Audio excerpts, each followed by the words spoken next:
The only case of transmigration that Gandhi himself investigated, this Shanti Devi, is perhaps the world's most sensational and well-known documented case of transmigration. In fact, Mahatma Gandhi himself, who was informed of this remarkable and unprecedented phenomenon in time, set up a committee to investigate and study the case of little Shanti Devi.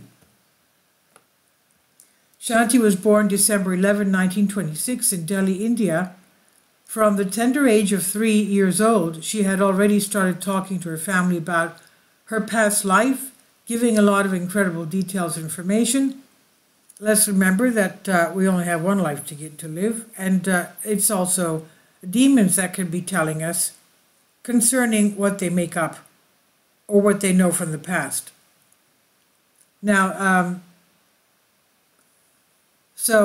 she was born in 1926 in Delhi, India. From a tender age, she started talking about her past life with a lot of incredible details and information.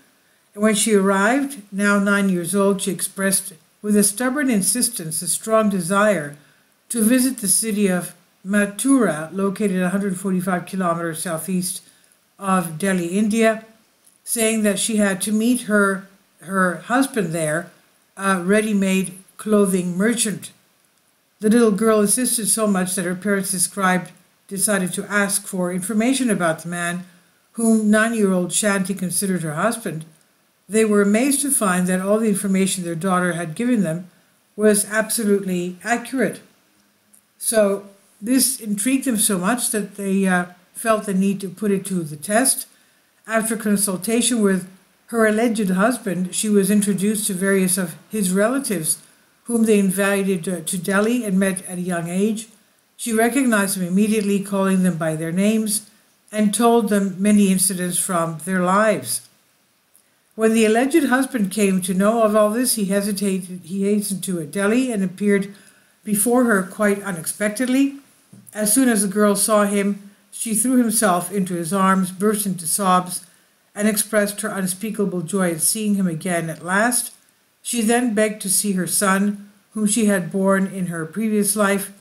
She recognized him at once and broke down into tears of emotion and bliss, to the indescribable surprise of all present.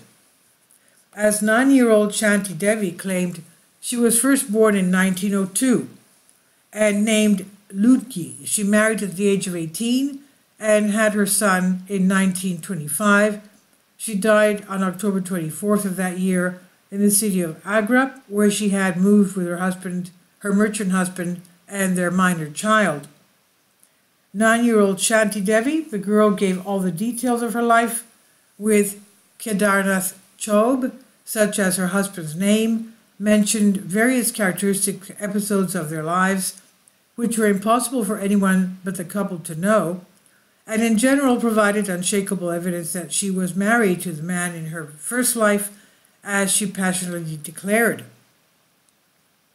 This paradoxical story of the little Indian shocked Delhi, and it was decided to undergo another test. So they took her to the city of Mathura, which she had never visited in this second life. There she immediately recognized the railway station and all the friendly people of her supposed husband's family and all his relatives. In fact, he showed great intimacy and tenderness in their faces, and she saw that she was then put into a carriage, having previously been blindfolded and told to instruct the coachman to take her wherever she wished. Shanti pointed the way very precisely, recognizing all the monuments of the city, and at the end stopped the carriage in front of a house and exclaimed, "Here's our house." And indeed, this was the home of the merchant Kedarnath Chabi. And then an old man appeared in front of the door of the house, and the little girl, pulling the bandage from her eyes, cried out, "This is my father-in-law, Kedarnath's father," and threw herself into his arms, visibly moved. Shanti Devi bore absolutely no physical resemblance to the merchant's deceased wife, but her voice, her character, and her gestures were unmistakably like those of his dead wife, who had perished so untimely. And Kedarnath no longer had any doubt that Shanti was his dead wife, who had reincarnated and wished to return to her first family.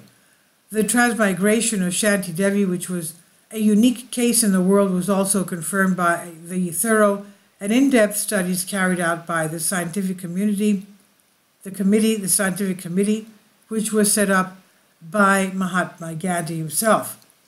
And this was published in the newspaper National on July 22nd, 1936. Let's remember that demons know everything in the past, every single detail, even your favorite color and your favorite number, everything that you never even told anybody else. So, that is exactly what could be happening in this case. Please leave your comments, and thank you for your support. Finally, support my Patreon account. The daily posts are 5 videos daily, and they are totally different from what I have on my YouTube channel.